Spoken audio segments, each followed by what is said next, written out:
De regreso en Ampliación de Noticias a través de RPP, La Voz del Perú, Fernando Carballo, Carlos Villarreal y quien habla, Mónica Delta, 8:35. Le damos la bienvenida a Fernando Jiménez, magíster, jefe del proyecto de plantas de oxígeno y docentes del Departamento de Ingeniería de la Católica, para hablar de este tema, ¿no? Es un tema, la verdad, muy complicado, porque es un déficit transversal de oxígeno y la gente y la demanda sigue multiplicándose, a pesar de que se ha señalado que no necesariamente es lo mejor llevar el oxígeno a las casas, pero eso es una realidad que tenemos por el desborde de los hospitales, ¿no? Porque no hay estas atenciones en el primer nivel que podrían estabilizar a un paciente que está en pleno desarrollo de la enfermedad.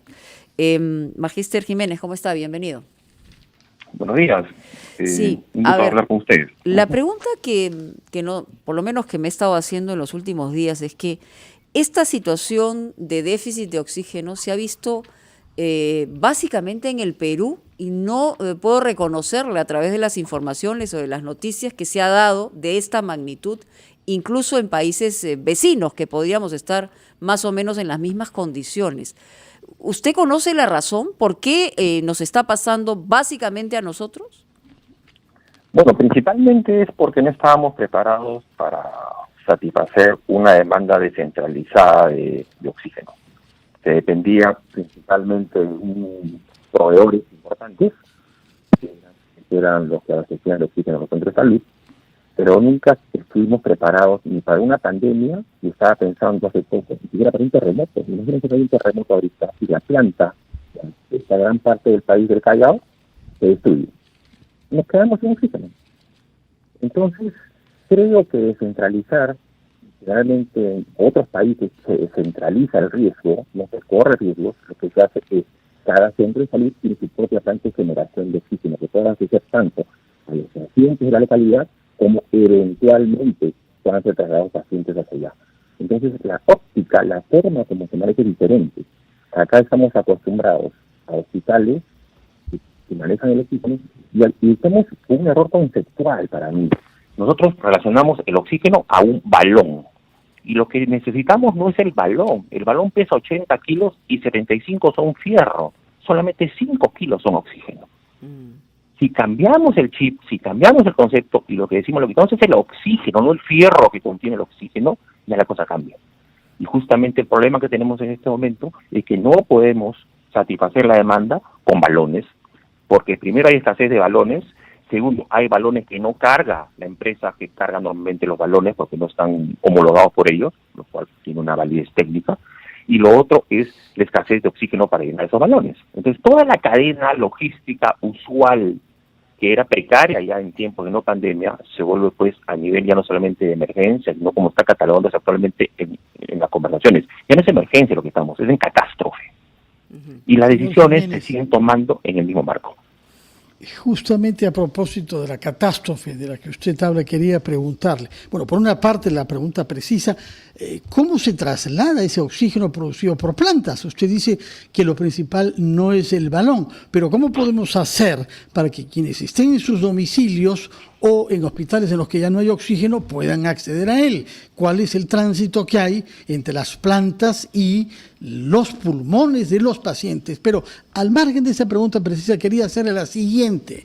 Yo recuerdo que en el mes de agosto entrevistamos ya a varias autoridades de la Universidad Católica por la producción de cierta tecnología específica en la universidad que podía ser de utilidad urgente, particularmente en Junín. Y yo recuerdo que el cardenal Barreto intervino con mucha energía. ¿Qué pasó desde julio y agosto a esta nueva crisis de necesidad de oxígeno? Es decir, ¿por qué nos dormimos aparentemente durante los meses en que se replegó la pandemia y que pudimos aprovechar para establecer una circulación de oxígeno que cubriera todas nuestras regiones? Bueno, es cierto, hubo mucho empuje inicial. La universidad lo que decidió fue no entrar a ser un proveedor de plantas de oxígeno, sino a ayudar al país para que la gente pueda respirar. Esa fue la decisión fundamental. En ese marco había dos posibilidades. Una, importar plantas de oxígeno, lo cual significaba 4 meses, 5 meses, o fabricar plantas de oxígeno. Usted justamente lo que recuerda es que la universidad decidió diseñar y a partir de un fierro, convertir ese fierro en planta de oxígeno, no en importar plantas de oxígeno. Entonces, eso nos daba la versatilidad de poder hacer esto en 3 semanas, hacer plantas muy rápido, con las limitaciones de pandemia. No había componentes, no había ni siquiera un tornillo que poner, tuvimos que gestionarla de muchas maneras.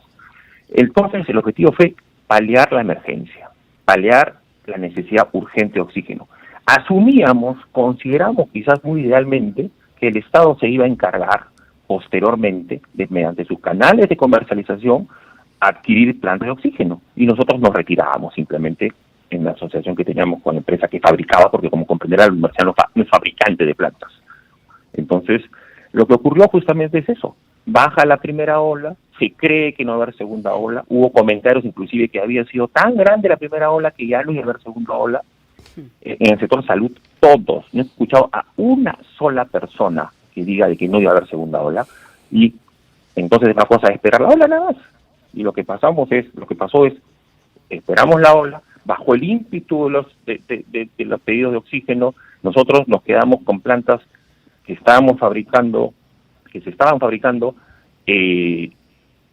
incompletas, a medio hacer, ya listas para entregar, cuando se terminaron de ensamblar, y lo que quedó fue de que quedamos con un pequeño stock, que justamente lo que se divulgó la semana pasada. Se durmió el asunto, no se tocó más el asunto, y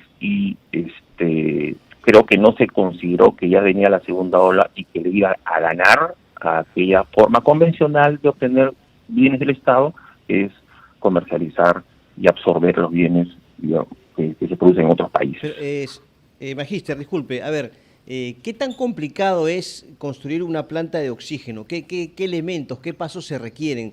Porque estamos pensando efectivamente en esta segunda ola, que es mucho más fuerte que la primera. Se habla inclusive hasta de una tercera ola, pero bueno, ya eso es a futuro. Pero, ¿qué tan complicado es? ¿Qué proceso es el que se debe seguir para construir una planta de oxígeno en nuestro país? Una planta de oxígeno tiene algunos componentes. Unos sí son importados, por ejemplo, los compresores. Pero esos sí hay en stock a nivel mundial. Es decir, esos sí se pueden obtener y poner acá en 10 días, en 15 días máximo, si no hubiera acá en el país. Después hay un secador, pero si este escaso es el componente del propio generador. Por eso es que fabricar ese generador, que es un tanque que tiene ciertas características y ciertas condiciones en el interior, eso es lo que nosotros diseñamos. Tiene cierta geometría. Eso lo primero cuando diseñamos el tanque. Diseñamos la planta de generación.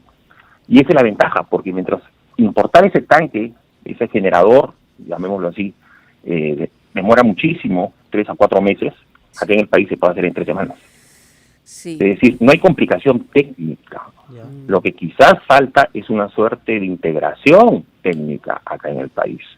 Porque creo que sí hay capacidad, y de hecho la hay, capacidad para esa construcción.